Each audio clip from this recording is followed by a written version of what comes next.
మొదటి తిమోతికి రాసిన పత్రిక 6వ అధ్యాయం 12వ వచనం, విశ్వాస సంబంధమైన మంచి పోరాటము పోరాడము, నిత్య జీవం చేపట్టము, దాన్ని పొందుటకు నీవు పిలువబడి అనేకుల సాక్షులేట మంచి ఒప్పుకొంటివి.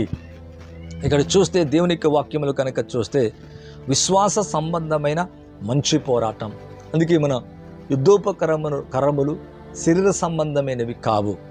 అంటే శరీరంతో పోరాడే పోరాటము కాదు. అసలు ఏంటి పోరాటం? ఏంటి, ఎందుకు పోరాటం? నిజమే, ప్రేయర్లో మరి పెనుగులాడటం, బ్రతిమిలాడటం, పోరాటం అనేది చాలా విలువైనది. మరి ఇక్కడ అంటాడు మంచి పోరాటము పోరాడము. ఈ లోకములు రకరకాల శత్రువు, వ్యాధులు, అనారోగ్య సమస్యలు, బలహీనతలు మన శరీరానికి, మన మనసుకు, మన జీవితాలకు వ్యతిరేకమై మరి పోరాడుతూ ఉంటాయి. మరి మనం ఏం చేయాలంటే ప్రార్థనలో జయించడానికి, గెలుపొందడానికి, బలం పొందడానికి, దేవుని ఆత్మతో నింపబడి అనేక మంచి కార్యాలు చూడడానికి విశ్వాస సంబంధమైన మంచి పోరాటం, గుడ్ ఫైట్ అంట. ఇక్కడ దేవుని యొక్క వాక్యములు గనక చూచినట్లయితే మంచి పోరాటాన్ని పోరాడమని దేవుని యొక్క వాక్యం అంటుంది. అందుకే నువ్వు పిలువబడితివి అనేకుల సాక్షులట మంచి ఒప్పుకుంటివని దేవుని యొక్క వాక్యం అంటుంది. అంటే మన జీవితంలో ప్రార్థనలో మరి పోరాడుతున్నామా? పోరాడే అనుభవం మనకున్నదా? అలా లేకుంటే ఈ రోజు నుంచి నా ప్రేయర్ లైఫ్ ఎలాగుండాలంటే మరి ప్రార్థనలో పోరాడే వ్యక్తులుగా ఉండాలా? చూద్దామా? ఈ మాట గనక చూసినట్లయితే మరొక చోట చూద్దాం. దేవునికి వాక్యంలోంచి మరి ఎఫెసీయులకు రాసిన పత్రిక 6వ అధ్యాయము 12వ వచనం చూద్దామండి. ఏలయనగా మనము పోరాడున్నది శరీరులతో కాదు, మూల భాషలో రక్త మాంసములతో కాదు, ప్రధానులతోనూ అధికారులతోనూ ప్రస్తుత సంబంధమగు అంధకార సంబంధులకు లోకనాథులతోనూ ఆకాశ మండలమందున దురాత్మలతో పోరాడుచున్నాము.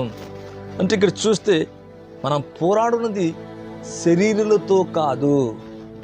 మరి దేంతో పోరాడుతున్నాం? మూల భాషలో రక్త సంబంధులతో, రక్త మాంసములతో కాదు, ప్రధానులతో, అధికారులతో, ప్రస్తుత అంధకార సంబంధమైన ఆ లోకనాథులతో, ఆకాశమందున్న దురాత్మల సమూహముతో పోరాడుతున్నామంట. అంటే ఏంటి? ఈ దురాత్మలు, ఈ అంధకార సంబంధమైంది వ్యతిరేకంగా మనస్సుతో, మన జీవితాలతో వ్యతిరేకమై అవి పోరాడుతున్నాయి. అందుకే వ్యాధులు, అందుకే భయాలు, అందుకే అనారోగ్య సమస్యలు, అందుకే అప్పుడప్పుడు శోధనలు, కష్టాలు కలుగుతూ ఉంటాయి, తెలియని సమస్యలు. మరి ఈ విధంగా ఇటువంటి జరుగుతున్న దాంట్లో మనం ఎలాగుండాలంటే వాని ఎదురించుటకు సమస్తము నెరవేర్చిన వారవై నిలబట్టుకు శక్తిమంతులగునట్లు దేవుడిచ్చు సర్వాంగ కవచమును ధరించుకునుడి. అంటే మనం పోరాడేది దేంతో అంట? అవును, ఆకాశ మండలమందున్న దురాత్మలతో పోరాడుతున్నామంట. మరి ఈ లైవ్ చూస్తున్నా మీ జీవితంలో మీ కలిగే పోరాటము ఏంటి? మరి అనేక దినాల నుంచి ఈ సమస్య అలాగే ఉందా? ఆ సమస్య నీతో పోరాడుతుందా?